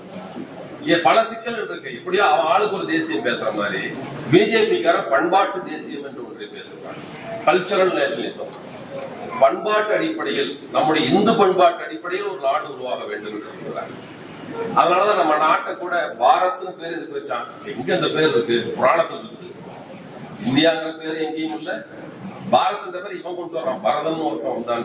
நீங்க பரதன்னா இந்த ராமன் தம்பி பரதன்லாம் கிடையாது. அது இன்னொரு கதை. பரதன் அந்த கங்கையை கொண்டு வந்த பரதனும் இல்ல, இன்னொரு கதை அந்த பரதன். அந்த கதையெல்லாம் சொல்றதுக்கு நேரம் இல்ல, அது வேண்டாம். இந்து மதத்துக்கு எதிரானவர்களை கொன்ற அவன் பெயரில் தான் அந்த நாட்டுக்கு பேர் வைக்கணும்னு சொல்லித்தான் நம்ம போலீஸ்காரன் எழுதுவாங்க. எழுதுற போது ரவுடி இங்கிலீஷ்லாம் பல்லன் என்கிற ரமேஷ் எழுதுவான், அல்லது ஏதாவது சொட்டையன் என்கிற கட்டையன் என்கிற ஏதோ ஒரு பேர் போட்டு எழுதுவாங்கல்ல. அந்த மாதிரி Bharat, India, that is Bharat. India என்கிற பாரதம். கேடிலிஸ்ட்ல ஒரு பேர் வைக்கிற மாதிரி நம்ம அரசியல் 2 பேர் வச்சிருக்காங்க நாட்டு. இப்ப நாமெல்லாம் இந்தியானாவது சொல்றதுக்கு சரி, பாரதம் ஏன்டா சொல்லுவோம். மொழிபெயர்ப்பே வித்தியாசமா இருக்கும். உங்களுக்கு பாத்தீங்கன்னா பாரத் இந்தியன் பேங்க் இருக்குல்ல, ஆனா இன்னொன்னு ஸ்டேட் பேங்க் ஆஃப் இந்தியாவும் இருக்கு. ஸ்டேட் பேங்க் ஆஃப் இந்தியாவை தமிழ் எப்படி மொழிபெயர்க்கணும்? இந்தியா அரசு வங்கின்னு மொழிபெயர்க்கலாம், ஆனா பாரத வங்கின்னு மொழிபெயர்க்கலாம். எங்கடா பாரதம் வந்தது? அதுக்கு பேர் ஸ்டேட் பேங்க் ஆஃப் இந்தியா. நீ என்ன மொழிபெயர்க்கணும்? இந்திய அரசின் வங்கி தான், இந்திய அரசு வங்கின்னு வைக்கலாம். அது எப்படி வந்து தெரியல. அவனே பாரதம் சேர்த்துருவான். அரசு வந்து மதச்சார்பற்ற அரசு, ஆனால் நம் நாட்டுடைய நிறுவனங்களுக்கு வச்சுக்கோங்க, இவனே வச்சிருக்கான். விமானம் கட்டுவதற்கு ஒரு நிறுவனத்தை வைத்திருக்கிறார்கள், பேருக்கு இந்துஸ்தான் ஏரோநாட்டிக்ஸ். அது எப்படி இந்தியன் ஏரோநாட்டிக்ஸ் வழி இல்ல பாரத் ஏரோநாட்டிக்ஸ் வழி? அங்கே இந்துஸ்தான் எங்க வந்து அரசு நிறுவனம், தனியார் நிறுவனம் இல்ல. அது எப்படி ஹிந்துங்கிற பேர் வந்ததுங்க? நம்முடைய ஹிந்துஸ்தான் போட்டோ பிலிம்ஸ் இருந்தது, அது எப்படி Hindustan photo films, Indian photo films அல்லது பாரத் போட்டோ பிலிம்ஸ் வையி ஹிந்துஸ்தான் எப்படி வந்தது? நம்மை அறியாமல், நமக்கு தெரியாமல் இந்த நாட்டை இந்து நாடா மாற்றுறதுக்கு ஒரு பக்கம் வேலை நடந்துட்டே இருக்கு, இன்னொரு பக்கம் நம்மை மீண்டும் இந்துக்களாக மாற்றுவதற்கு முயற்சி. ஏன் நாம் எதிர்க்க வேண்டும்? அவனுக்கு வடநாட்டு பணக்காரனுக்கு, பனியா என்று சொல்லுகிற அந்த பணக்காரனுக்கு, சேட்டுகளுக்கு, மார்வாடிகளுக்கு அவனுக்கு விரிந்த மார்க்கெட் வேணும். இந்தியாவை ஏன் எல்லோரும் இந்தியா என்ன சொல்றது கேட்கிறாருன்னா, இந்தியாவுல 110 கோடி 20 கோடி பேர் இருக்கான். எப்படியே ஒரு சரக்கு விற்றுனா ஒரு 20 கோடி விற்கும். வீட்டுக்கு 6 பேர்னா கூட ஒரு பேஸ்ட் விற்றா கூட 20 கோடி பேஸ்ட் விற்கலாம்னு நினைக்கிறான், 20 கோடி பவுடர் விற்கலாம்னு நினைக்கிறான். அதற்காக இந்தியாவை எல்லாமே தொங்கிட்டு இருக்கான். எல்லா உலக நாடுகள் இந்தியான்னு எதுக்கு சொல்றாங்க? அதை போல ஸ்டேட் என்ன நினைக்கிறான்னா, இவெல்லாம் பிரிஞ்சு நாடா போயிட்டா நமக்கு சின்ன மார்க்கெட் தான் விற்க முடியும். ராஜஸ்தான்ல உட்காந்து பாலவனத்துல உட்காந்து என்ன வியாபாரம் இருக்கும்? அப்ப இந்தியா அப்படியே இருக்க வேண்டும். நாடு இல்லாத பார்ப்பனர்களுக்கும் இந்தியா வேணும். அவனுக்கு ஒரு நாடு கிடையாது, நமக்கு ஒரு நாடு தமிழ்நாடு என்பது, ஆந்திரா என்பது சொல்றதுக்காக இருக்கு. பாப்பானுக்கு ஏது நாடு? இந்த ஊர்ல குணத்துல அந்த ஊர் குணத்துல பேசுவான், அங்க குணக்காரன பேசுவாங்க, தமிழ் பேசுவான். ஆனா அவனுக்கு தாய்மொழி சமஸ்கிருதம், சமஸ்கிருதம் ஒரு நாடு இல்லை. நாடு இல்லாத பார்ப்பனனுக்கும் தனக்கு வணிகத்திற்கு பரந்த சந்தை வேண்டும் என்று விரும்புகிற பனியாக்களுக்கும் வடநாட்டு பணக்காரர்களுக்கும் ஒரே இந்தியா என்பது தேவை. அது ஒரே இந்தியா என்பதற்கு அந்த ஒற்றை இந்திய ஒருமைப்பாடுன்னு சொல்லுவாங்க, அதுபோல ஒரு சிந்தனை வருவதற்குத்தான் இந்து மதம் தேவை என்று அவன் கருதுகிறான். எனவேதான் மதத்தால் வேறு மதத்துக்காரனாக இருந்தாலும், அவன் சமயத்தால் சமணனாக இருந்தாலும், இந்து கடவுளுக்கு அவன் செலவு பண்றான். அவன் கடவுளுக்கு அவன் செலவு பண்ணல. பண்ணாத நியாயம் இருக்க ஒருத்தன் கடவுள் மேல நம்பிக்கை இருக்கு பண்ணுவான். இன்னொரு கடவுளுக்கு ஏன் செலவு பண்றான்? இதுதான் நம்மளை பிழைக்க வைக்கிற கடவுள்னு நினைக்கிறான். வரங்கெடுத்து பிழைக்க வைக்கிறது இல்லை, நமக்கு ஒரு பெரிய மார்க்கெட்டை கொடுக்குது. இந்தியாவில் எங்க வேணாலும் போய் சுரட்டலாம். தனித்தனி நாடுன்னா நம்ம இந்தியா அங்கிருந்து இங்க வர முடியுமா? தமிழ்நாட்டுக்கு வந்து துரத்த விட்டே நீ வேற நாட்டுக்கு ஆரம்பம். ஆனா இந்தியா அப்படியே இருக்கும். இந்தியா அப்படியே இருக்குன்னா இந்து மதத்தின் பேரால் தான் இணைக்க முடியும், வேறு பேரால் இணைக்க முடியாது. எனவே இந்து மதத்தை காப்பாற்ற வேண்டும் என்று நினைக்கிறார். அப்ப சேட்டுக்கு அந்த ஆசை இருக்கு, பாப்பானுக்கு அந்த ஆசை இருக்கு. நாம் யார்? பெரியார் இயக்கம் என்ன இயக்கம்? பெரியார் இயக்கம் பகுத்தறிவு இயக்கம் இல்ல. தயவுசெய்து யாரும் நினைச்சாரு, பெரியார் இயக்கம் பகுத்தறிவு இயக்கம் அல்ல, பகுத்தறிவு கொள்கையாக கொண்ட இயக்கம். பெரியார் இயக்கம் இன இழிவு ஒழிப்பு இயக்கம் தான். நம்முடைய இயக்கம் இன இழிவு ஒழிப்பு இயக்கம். இனத்தின் மீது பொய்யாக, போலியாக, செயற்கையாக சுமத்தப்பட்டிருக்கிற இழிவுகள்லாம் துடைத்தெறிந்து விட்டு, மதத்தின் பெயரால், ஜாதியின் பெயரால் நம் மீது சுமத்தப்பட்டிருக்கிற இழிவுகளை எல்லாம் நீக்கிவிட்டு ஒரு சமத்துவ சமுதாயத்தை படைக்க வேண்டும் என்று விரும்புகிற இயக்கம் பெரியார் சொன்னார். என் இயக்கம் இன இழிப்பு இயக்கம் தான். அது கடவுள் நம்பிக்கை இருக்கு. ஒருவேளை கடவுள் இந்து மதம் வந்து இந்த மாதிரி எதிர்பார்க்காம இருந்தா கடவுளை பத்தி பேசிருக்க மாட்டாங்க. மனிதனை சமமாக வைப்பதற்கு கடவுள் எதிராக இருப்பதாக தான் அதை பத்தி பேசினாரு. இந்து மதத்தை பற்றி பேசினார். அவன் கிறிஸ்தவனும் ஓரளவுக்கு அவங்ககிட்டையும் ஜாதி வந்துருச்சு. கிறிஸ்தவ மதத்திலையும் எங்க ஊர்லாம் சொல்லுவான், நான் அவனப்பா அவன் வேதம் கட்டி செட்டியா இருப்பா அப்படின்பா. அது செட்டியார்லயே கிறிஸ்துவ செட்டியார் என்பதற்கு வேதம் கட்டி செட்டியா இருப்பாங்க. அங்கேயே வந்துருச்சு. இஸ்லாம்ல தமிழ்நாட்டில் இல்ல, வடநாட்டுல தலித் முஸ்லீம்கள் இடஒதுக்கீடு கேட்டு போராடி கொண்டிருக்கிறாங்க. வடநாட்டுல முஸ்லீம்களே எஸ்சி உண்டு, தமிழ்நாட்டுல தான் இல்ல, தென்னாட்டுல தான் இல்ல, வடநாட்டில் உண்டு. ஏன்னா இந்து மதம் அவனையும் கெடுத்துருச்சு. ஜாதியே இல்லாத மதம் கூட இந்தியாவுக்கு வந்தா ஜாதி வர்ற அளவுக்கு அவ்வளவு ஜாதியை கட்டாயமா வச்சிருக்கிறாங்க. நாம் அதை ஒழிக்க வேண்டும் என்று போகிறோம். அப்ப இந்துத்துவவாதிகள் எதையெல்லாம் கையில் எடுத்துக்கொண்டு இந்த இந்துத்துவாவை பரப்ப வேண்டும், இந்து மத சிந்தனைகளை வைத்துக் கொண்டிருக்க வேண்டும், அதன் வழியாக இந்த ஜாதி கட்டமைப்பை காப்பாற்ற வேண்டும் என்று கருதுகிறார்களோ அதற்கு எதிராக செய்ய வேண்டியவர்களாக நாம். அப்போ அதில் ஒன்றாகத்தான் இந்த இந்து மதம் என்ற சிந்தனையை நம்மை சூதரலாக வைத்துக் கொண்டு நம்மை தொடத்தக்க கடவுளாக இருக்கிற விநாயகரை நம்மெல்லாம் கேள்விப்படாத விநாயகர் தமிழ்நாட்டுக்கு எப்ப இறக்குமதியான கடவுள். ஒரு கிபி 700 தான் இங்கே வர்றாரு. அது வரைக்கும் நம்மளுக்கு விநாயகனே தெரியாது. தமிழ்நாட்டுக்கு விநாயகன் ஒண்ணு தெரியாது. இங்கிருந்து மன்னன் ஆட்சி போறான், இங்கிருந்து படையெடுத்து போறான். அவருடைய தளபதியை அனுப்பி வைக்கிறார். சாளுக்கிய மன்னனோட போர் நடக்கிறது. அவன் போய் இங்கிருந்து சண்டை போட்டு திரும்பி வர்றான். அவன் சிறுதண்டன்னு பேர் வச்சுக்கிட்டான், சிறுதண்ட பக்தன்னு சொல்லுவாங்க. அவன் தான் இங்கிருந்து படைத்தலைவனாக போறான். திரும்பி வர பேர மாத்திக்கிட்டான். அவன் அங்கிருந்து பொம்மை வித்தியாசமா இருக்குன்னு தூக்கிட்டு வர்றான். அவன் வெளிநாட்டுக்கு போனா வேடிக்கையா இருக்கிற பொம்மையெல்லாம் வாங்கிட்டு வரல, அந்த மாதிரி அங்கிருந்து தூக்கிட்டு வந்தான். வந்து முத அவன் தான் விநாயகரை வச்சான். கிபி 7ஆம் நூற்றாண்டு தான் இங்க வந்து. ஆனா 2000 ஆண்டுகளுக்கு முன்னால முருகன் இங்க இருந்தான். விநாயகருக்கு 1300 வருஷம் வயசுன்னா அவனுக்கு 2000 வருஷம் வயசு. முருகனுக்கு 2000 வருஷம் வயசு, இவனுக்கு 1300 வருஷம் தான். ஆனா 1300 வருஷத்துக்காரன் முருகனுக்கு அண்ணன் ஆயிட்டான். 2000 வருஷத்துக்கு முந்தைய சாமிக்கு 1300 சாமி அண்ணன் ஆயிடுச்சு. நம்மால இந்து மதத்தை கொண்டு வந்து நாம் தமிழர்கள் வைத்திருந்த கடவுள்லாம் இந்து மதத்தோட சேர்த்து விட்டான். முருகனா? ஆமாப்பா, அவன் தான் எங்க சுப்பிரமணியன். ஓ அப்படிங்கிற நம்மால தலையாட்டிட்டான். எங்க முருகன் வள்ளிதான் கல்யாணம் இருந்தான். அதெல்லாம் தப்புவா, அவளை தீப்புறவ கீப் பண்ணிட்டான். கொண்டாட்டி தெய்வான ஒரு பாப்பாத்தி, அவளதான் முதல்ல கல்யாணம் தான், அப்புறம் தான் வள்ளிங்கிறான். நம்ம கண்ணெல்லாம் நப்பின்னைங்கிற பெண்ணோட இருந்தாதான் நம்ம இலக்கியங்களை படிக்கிறோம். அவன் ராதா ருக்மிணிங்கிறான், பாமா ருக்மிணி பண்ணிக்கிறான். ராதாங்கிறவ மனைவி கிடையாது. அதெல்லாம் கேவலமான கதை. இந்து கடவுள் கதையெல்லாம் சொன்னீங்கன்னா, ராதா என்பவள் ஒரு கோபிகாஸ்திரி, அடுத்தவனுடைய மனைவி. அவன் வீட்டுக்கு அடிக்கடி கிருஷ்ணன் போயிட்டு இருவான். அவன் மேல ரொம்ப அன்பா இருப்பானா, மனைவிகளை விட அவன் மேல ரொம்ப அன்பா இருப்பானா. அதனால எல்லாத்தையும் சொன்னான், அவ பேரையும் என் பேரையும் சேர்த்து பேர் வச்சுக்கான், ராதாகிருஷ்ணன். நம்ம குடியரசுத் தலைவர் கூட பேர் வச்சிருக்கு. கடவுளோட கீப்பர் பேர் அடுத்தவன் பொண்டாட்டி, அவன் பொண்டாட்டி கூட கிடையாது. அடுத்தவன் பொண்டாட்டியை அவன் கூட வச்சுக்க கள்ள தொடர்பு வச்சிருந்தோம். இப்பெல்லாம் கள்ள தொடர்பு கைது பண்றான், வழக்கு போடுறான். கிருஷ்ணா வச்சிருந்த கள்ள பொண்டாட்டி தான் ராதா. அவனுக்கு மனைவி பாமா ஒரு மணியும் தான். ஆனா நம்ம ஊரு கண்ணனுக்கு நப்பிண்ணை தான் மனைவி. இங்க அப்படிதான் வரல. நப்பிண்ணை நாம் மறந்துட்டோம்.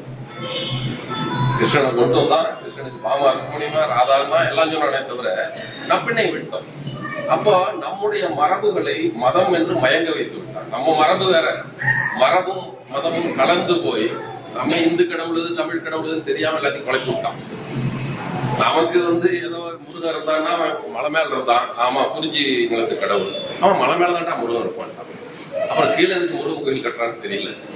இப்படியெல்லாம் நம்ம ஏமாற்றி செய்யறோம். அது எல்லாம் இருந்தால் கூட இந்த முட்டாள்தனங்களுக்கு மேலாக நம்மை இழிவுபடுத்துகிற விநாயகனை கொண்டு வந்து செயற்கையாக வச்சு இது பண்ணிருக்கான். இது செயற்கையான ஊர்வலம், நமக்கு இயல்பாக இருந்ததல்ல. நம்ம பி.டி. ராஜன் ஒருத்தர் இருந்தார், பார்ப்பனாதார இயக்கம்னு இருந்தது. நீங்க திமுக பத்தி பல பேர் இருந்தாங்க.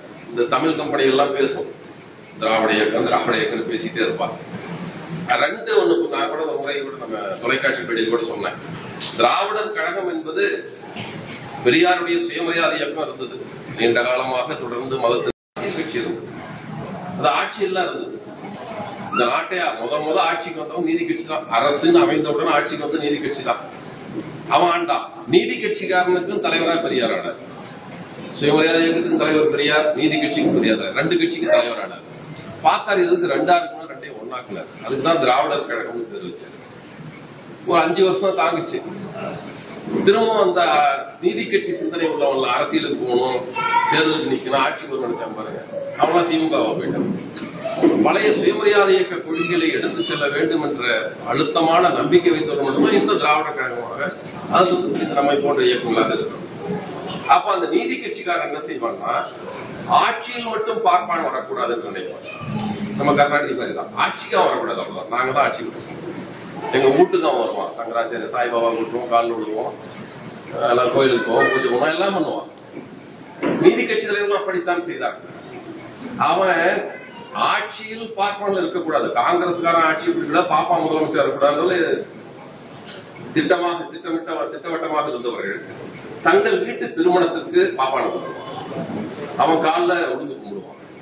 பெரியார் கேட்டாரு, ஏன் நீ என்னடா பார்ப்பனாதான் இயக்கம், அரசியலுக்கு மட்டும் உத்தியோகத்துக்கு மட்டும் பார்க்க மாட்டான், முதல்ல வச்சுக்குவியா என்று அவர்களை விமர்சனம் செய்த வண்ணம் தான் பெரியார். அவனை வச்சுக்கிட்டுலாம் நீ இதையும் செய்ய முடியாது, ரெண்டும் செய்ய முடியாது. அவனை ஆள அழிக்கிறதுல பாப்பான அழிக்கிறதா பாப்பான ஒழிக்கிறதா, பார்ப்பன தத்துவத்தை ஒழிப்பது, பார்ப்பன சிந்தனைகள் அழிப்பது, சமத்துவ சிந்தனை கொண்டு வருவது, அதுதான் நம்ம செய்யணும். அந்த மாதிரி நீதி கட்சியில் வந்தோம்னா பி.டி. ராஜன் வர்றாங்க. அவங்க பையன் கூட நம்ம பி.டி. மல்லிகால் ராஜன் சபாநாயகர் விடுறாரு. அவர் மட்டும் போட்டு வச்சுட்டு இருப்பாரு. திமுகவிலே அப்ப போட்டு வச்சு ஒரு ஆள் தான். இப்ப எல்லாம் வைக்கிறான். வைக்காம தான் என்ன வைக்கலாம் திமுகவில். அப்போ வச்சவர் அந்த ஒரு ஆள் தான். அவங்க அப்பந்தான் அவன் சும்மா இருக்க கேரளாவுக்கு போயிருக்கிறான். ஐயப்படம் கொண்டு இங்க கட்டணும். அதாவது முதல்ல ஐயப்படம் இங்க தமிழ்நாட்டுக்கு கொண்டு வந்தோம். அந்த 56 தான் கொண்டு வந்தோம். இப்ப எவ்வளவு வந்துருச்சது. அப்போ ஏதோ இருந்து கொண்டு வர்றான். அவனுக்கு ஃபேஷனா இருக்கு, புதுமையா இருக்கு, புதுசா இருக்கா, நம்ம ஒரு புது வேற ஒரு மாடலா இருக்குன்னு கொண்டு வந்துடுறான். அவன் கதை கூட வித்தியாசமா இருக்கு. பரவாயில்ல, ஒரு கதையா இருக்குது. நம்ம எல்லாம் ஆம்பளைக்கு சக்தி வாய்ந்த கடவுள் நினைச்சு கொண்டு வந்துட்டான். இப்ப அதை தூக்கி நம்ம எல்லாம் அடையலாம். நம்மளுக்கு எப்பயும் வெளியிருந்து வர்றது மேலதான் ஆர்வம் இருக்கு. உள்ளூர்க்க சரக்கெல்லாம் ஒத்துக்காது. வெளியிருந்து வர்றதுதான் விரும்புவோம். எனவே அப்படி வந்ததுல கூட ஐயப்பனம் தான் நமக்கு ஒண்ணும் இல்லை. நம்மளால மடைய நாட்டைங்க அரிசி கிடத்துறதுக்கு அவனை பயன்படுத்தான். தலைமையில அரிசி வச்சு கொண்டு கொண்டு வந்துடுறான். லாரி வச்சுலாம் கொண்டு போறது இல்லை. இவனே 1,00,000 பேர் கொண்டு போனா போதும். ஆளுக்கு 2 கிலோ கொண்டு போனா போயிடுது. 22,000 டன் அங்க போயிடுது. அப்படிதான் அந்த மாதிரி ஆகுதே தவிர மானம் பறிப்போவது இந்த விநாயகர் தான். விநாயகரை வைத்துக் கொண்டுதான் முள்ள இந்த முன்னணி கட்டி எழுப்புகிறான். நம்ம பாத்தீங்கன்னா எல்லாம் சூத்திரம் தான். இப்ப கூட ஒரு போராட்டம் நடத்தலாம். கிறிஸ்தவர்களுக்கும் முஸ்லீம்களுக்கும் கொடுக்கும் மாதிரி எங்களுக்கும் கல்வி உதவித்தொகை கொடு கேட்டாங்க. இப்ப நமக்கு தான் ஏற்கனவே பிசிக்கு இருக்குது, எஸ்சிக்கு இருக்குது, ஸ்காலர்ஷிப் இருக்குது. இந்துக்களுக்கு, முஸ்லீமுக்கு இருக்குது, கிறிஸ்தவனுக்கு நமக்கு தான் இருக்குது. நமக்கு தான் பிசிக்கு இருக்கு, எஸ்சிக்கு இருக்கு. யாருக்கு இல்ல? பாப்பானுக்கு இல்ல. பாப்பானுக்கு ஸ்காலர்ஷிப் கொடுன்னு கேட்க முடியல. இந்த நம்ம மடைய முண்டத்தெல்லாம் கொண்டு நிக்க வச்சுக்கிட்டு இந்துக்களுக்கு கல்வி உதவி கொடு. நீ தாண்டா பிசிக்கு இருக்குதா, எஸ்சிக்கு இருக்குதா? நம்ம பிசி எஸ்சி தான் போராட்டம் நடத்துறான். அவன் பையன் ஸ்காலர்ஷிப் வாங்கிட்டு இருப்பான், அவனுக்கு தெரியாது. அவன் பையன் போன இன்ஜினியரிங் காலேஜ்ல அரசு கட்டிக்குது, அரசு இதுக்கு ஹாஸ்டலுக்கு பணம் கட்டுது, அரசு அவனுக்கு பணத்தை கட்டுது. எல்லாம் இப்ப 92 ஜியோ வந்துருச்சு, தெரியாது. இவனும் போய் கல்வி உதவி தேவைப்படுது. ஏடா மடைய உன் பிள்ளைக்கு தான் கொடுத்துட்டு இருக்காங்க, நீ ஏன்டா போய் போராடுற? ஐயோ எனக்கு தெரியாதுங்க. எங்க ஊருக்காரன் பிஜேபி, நீ ஏன் போன? நீ அவன் பாப்பா போய் கல்வி உதவி அப்படிங்களா? நமக்குல ஏன்டா அவன் பையன் வாங்குறான், ஆமா வாங்குறான். பின்னதுக்கு போன கல்வி உதவி தொகை ஸ்காலர்ஷிப் தான். எதுக்கு நீ போனா அவன் தெரியல. நம்மளால நம்ம மடையிலங்க எது சொன்னாலும் கேள்வியே கேட்க மாட்டாங்க. அப்படியே பெரியார் தான் சொல்லுவாரு, ஐவருக்கும் தேவியான் பாடலாம். அடுத்த வரையிலே சொல்லுவாங்க அழியாத பத்தினியா பாடலாம். இதே மடையா நிறுத்தி யோசிடா, ஐவருக்கு பொண்டாட்டியாவே எப்பறம் அழியாத பத்தினி யோசியாடா? யோசிக்கூடா வேக வேகமா சொல்லிட்டு கூட நீ பின்னாலே பின்பாட்டு ஜால்ரா மட்டும் போட்டே தவிர கேள்வி கேட்டியாம இருக்க. அப்படியே தான் நம்மளால எது சொன்னாலும் ஜால்ரா போடுற மாதிரி இப்ப நம்ம மயக்கி வைத்து விட்டாங்க. எனவே இதுல இருந்தெல்லாம் இதனுடைய மைய புள்ளியாய் இருக்கிற அதன் வழியாக இந்துத்துவத்தை கொண்டு வர முயற்சி எதிராகத்தான் நாம் நடத்திய கைத்தறி ஊர்வலமே தவிர ஏதோ ஒண்ணுக்கு போட்டியா ஒன்று நடத்தும் தயவுசெய்து எண்ணிக்கொள்ளாது. இதற்கு பின்னால் இருக்கிற தத்துவ பின்னணியை நாம் உள்வாங்கிக் கொள்ள வேண்டும். இந்து மதத்திலிருந்து முற்றிலுமாக விலகி வந்து கொண்டிருக்கிற தமிழ் சமுதாயத்தை மீண்டும் இந்து பிடிக்குள் எடுத்து செல்வதற்காக நடக்கிற முயற்சியை நாம் முறியடித்த வேண்டும். இப்ப நம்ம இந்த ஆண்டு கூட மருத்துவக் கல்லூரியில 473 பேர் திறந்த போட்டியில் வந்திருக்காங்க. திறந்த போட்டினா ஓபன் காம்படிஷன், எந்த ஜாதிக்காரனும் வரலாம். ஓபன் காம்படிஷன் வந்திருக்காங்க. அதுல 60 பேர் மட்டும்தான் பார்க்கிறாங்க. 413 நம்ம பிள்ளைங்க, தாழ்த்தப்பட்ட பிற்படுத்தப்பட்ட இஸ்லாமிய சகோதரர்கள் தான் வந்திருக்காங்க. அப்ப ஏன் கல்விக்கு அவன் பெரிய புத்திசாலி அவன் வர முடியல? நம்ம பெற்ற இடஒதுக்கீடு, போராடிய பெரியார் இயக்கம் எல்லாம் சேர்ந்து, காமராஜர் திறந்து விட்ட பள்ளிக்கூடங்கள் எல்லாம் சேர்ந்து ஒரு பெரிய கல்வி புரட்சியை உண்டாக்கி இப்ப அவன் நம்மகிட்ட போட்டி போட முடியல. கல்வியில் போட்டி போட முடியவில்லை, அரசு பணிகளில் நுழைய முடியவில்லை. அவன் தனியார் துறைக்கு போயிட்டான், அப்புறம் பன்னாட்டு நிறுவனங்களுக்கு போயிட்டான். அது வேற கதை, அது தனியா பேச வேண்டிய கதை. இருந்தாலும் இப்படி ஒரு பெரிய மாற்றம் ஏற்பட்டிருப்பதை திரும்ப பின்னோக்கி இருக்கிற முயற்சியாகத்தான் இந்து மத சிந்தனைகளை புகுத்த பார்க்கிறான். இந்து மத சிந்தனை வச்சா எல்லாம் வந்துடும். அதற்கு பின்னால் மெல்ல மெல்ல ஜாதியம் வரும். ஜாதியின் பெயரால் கல்வி மறுக்கப்படும், அரசு பணிகள் மறுக்கப்படலாம், நாமே நம்ம நினைச்சுக்குவோம். இப்படியெல்லாம் வருகிறப்போ எதிராக நடந்த இந்த போராட்டத்தில் கலந்து கொண்ட நாம் ஒரு வகையில் பெரியாரின் சிந்தனை புரட்சியை எடுத்துச் செல்பவர்களாகவும், இன்னொரு வகையில் இந்துத்துவம் செய்கிற மறு கட்டமைப்பு செய்கிற முயற்சி எதிர்ப்பதாக நடந்த இந்த போராட்டத்தில் கலந்து கொண்டிருக்கிற நாம் தொடர்ந்து அதை முன்னெடுத்து செல்வோம். இது மதத்துக்கு எதிரானது மட்டுமல்ல, மதத்துக்கு எதிரான போராட்டமே கிடையாது. மதத்தை அரசியலாக்குகிற போராட்டத்துக்கு எதிரான அவன் நம்பிக்கை வச்சுக்கிட்டோம். மத நம்பிக்கை என்பதற்கு நாம் எதிராக பேசவில்லை. நாம் விளக்கம் சொல்றோம் வேண்டான்ட்டு. நாம் கும்பிடு வீட்டுக்குள்ள கும்பிடு. அதை ஏன் வீதிக்கு வர வேண்டும், ஏன் அரசியலுக்குள் வர வேண்டும் என்றுதான் நாம் கேட்கிறோம். நீ குளிக்கிறியா, குளிச்சுக்கோ, உனக்கு உரிமை உண்டு, குளிக்கிறதுக்கு உரிமை உண்டு. நீ அண்டர்வேர் போட்டு குளிக்கலாம், எல்லாமே குளிக்கலாம். ஆனா குளியல் அறைக்குள் இரு என்று சொல்லு. நீ ரோட்ல வந்து நான் எனக்கு உரிமை குளிச்சு கூடாதான் சும்மா உள்ள வாட்டி போடுவான். அப்படி போட வேண்டும் என்றுதான் நாம் கேட்கிறோம். நீ மத வெறியை இங்க கொண்டாது அரசியல் ஆக்காதே என்று சொல்லுகிறோம். ஆயுத பூஜைன்னு சொல்லி நம்ம கொண்டுறோம். அரசு அலுவலகங்களுக்கு எல்லாம் கொண்டு வந்துடுறோம். எல்லா இடங்களையும் வந்துட்டு இருக்கு. மத சார்பின்மை அதுக்கு என்ன பொருள் ஆனா சொல்றான். எனவே பல சிந்தனைகள் நமக்கு தெரியாது. இதெல்லாம் இல்லடா நினைச்சிட்டு ஏன்னா நம்ம திரும்பி திரும்பி அதை பேசுவதில்லை. எனவே நாம் எல்லாவற்றையும் பேசியாக வேண்டியவர்களாக இருக்கிறோம். இல்லைன்னா மெல்ல மெல்ல வந்து ஆசிரியர் இதுல தேர்வு வச்சாங்க, 90 மார்க் வாங்கினாதான் வாத்தியார் வேலைன்னாங்க. ஆசிரியர் பயிற்சி என்பது ஆசிரியர் வேலைக்கு போறதுக்காக பயிற்சி கொடுக்குறான். பயிற்சி முடிச்சுனா முடிஞ்சு போச்சு இல்ல. அப்புறம் என்ன இன்னொரு தடவை திருப்பி ஒரு தேர்வு எழுதணும். எத்தனை தடவை தேர்வு எழுதுறதே அவன் குழப்பாங்க. நம்ம பையன் எல்லாம் ஜவுளி கடைக்கு வேலைக்கு போனா, கணக்கு பிள்ளையா போனா எல்லா வேலையும் செஞ்சுக்கிட்டே இருப்பான். வேலைக்கு போற வரைக்கும் அப்பாவுக்கு கொஞ்சமா சோத்து நம்ம சோத்துக்காக சம்பாதிக்கலாம் நினைச்சாங்க. இப்ப பரீட்சை எழுதுறதே வேலையா போயிட்டான். அடுத்த 6 மாசம் அடுத்த திருப்பி படிக்கிறதே சரியா போச்சு. இந்த தடவை பாஸ் பண்ணி வேலைக்கும் போறது இல்லை. பெற்றோர்களுக்கு முதலோட பெரிய பலம் இதா போயிடுச்சு. இப்படி தேர்வு வைக்கிறான். சரி, தேர்வு வைக்கிற 60 மதிப்பெண் வாங்கினால்தான் நீ வந்து வாத்தியார் வேலைங்கிற. அது தகுதி அடிப்பில் தேர்ந்தெடுத்தா அவன் எந்த வேலைக்கு போடணும்? முதல்ல ஓசி கோட்டாவில் தான் எல்லாத்தையும் ஃபில்அப் பண்ணும். திறந்த போட்டி என்று சொல்லுகிற 31 விழுக்காட்டில் தான் எல்லாத்தையும் முதல்ல பணி நியமனம் செய்யணும். அதுக்கப்புறம் வந்தவங்களாம் வேணா பிசியில போடு, எஸ்சியில போடு, எஸ்டிக்கு போடு.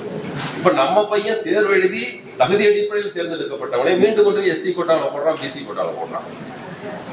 ஓட்டதால் என்ன நட்டம் என்றால் 31 இடங்கள் உயர்ஜாதிக்கே என்று ஆக்கிவிட்டார்கள் ஆசிரியர் பணி. இதையெல்லாம் நாம மீண்டும் மீண்டும் இந்த பாதிக்கப்பட்ட இந்த ஜாதி சங்கங்கள்லாம் இந்த வேலையெல்லாம் பார்க்கணும். அவன் ஜாதிக்காரன் தான் பாதிப்பு. அவன் அடுத்த ஜாதிகாரன் சண்டை போடதான் சொல்லி கொடுத்துருக்கானே தவிர தனக்குள்ள உரிமை மறுப்புகளை புரியாதவர்களாக இருக்கிறார்கள். இதையெல்லாம் பேச வேண்டியிருக்கும். அடிப்படையாய் இந்து மத மீள்கட்டமைப்பு என்பது மீண்டும் நம்மை இழிஜாதியாக, கல்வியற்றவர்களாக, அரசு பணியேற்க தகுதியற்றவர்களாக ஆக்கிவிடும் என்ற சிந்தனை புரிந்த ஊர்வலத்தை தான் இன்னைக்கு போராட்டம் நடத்தியிருக்கிறோம் என்பதை சொல்லி விடைபெறுகிறேன். நன்றி, வணக்கம்.